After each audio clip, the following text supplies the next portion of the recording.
ఇప్పటి వరకు మనం చూసిన కరెంటు మీటర్లు ఎలా ఉంటాయి? మనం ఎంత కరెంటు వాడామో మీటర్లో యూనిట్స్ రూపంలో వస్తుంది. ఆ తర్వాత నెలకు ఒకసారి వచ్చి మనకు కరెంటు బిల్ ఇస్తారు. అప్పుడు మనం బిల్లు చెల్లిస్తాం. అవి పోస్ట్ పెయిడ్ మీటర్లు. ఇప్పుడు ఆంధ్రప్రదేశ్లో ప్రీపెయిడ్ మీటర్లు అడుగుపెట్టాయి.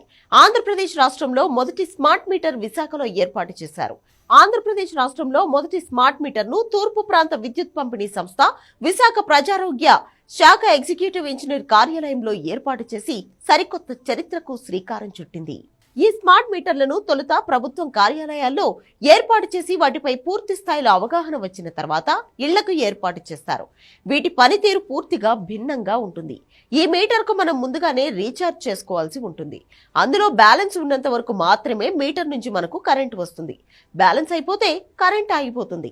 అంటే ఖచ్చితంగా మొబైల్ రీఛార్జ్, అలాగే DTH టైపులో అన్నట్టు. విద్యుత్ ఎంత వినియోగించింది అనేది మీటర్లో ఎప్పుడూ కనబడుతుంది. అలాగే ఆన్లైన్లో రీడింగ్ కూడా తీసుకోవచ్చు మనం. మామూలుగా పైసలు మనకు వాడుకలో ఉండవు, కానీ ఇక్కడ పైసలు కూడా మీకు కనపడతాయి. ఉదాహరణకు మీరు 500 రీఛార్జ్ చేసి 401 రూపాయల 93 పైసలు వాడితే ఆ నెంబర్ అక్కడ కనపడుతుంది. మీరు బిల్ రెగ్యులర్ గా తప్పకుండా చెల్లించాలి, లేదంటే కరెంట్ ఆగిపోతుంది. మొదటి రోజు మీరు 100 రూపాయలు రీఛార్జ్ చేస్తే అది అనుకోకుండా అయిపోతే ఉదాహరణకు 20 రూపాయల వరకు క్రెడిట్ ఇస్తారు. అంటే రీఛార్జ్ అయిపోతే అత్యవసర పరిస్థితిలో మీకు క్రెడిట్ సౌకర్యం కలిగిస్తారు.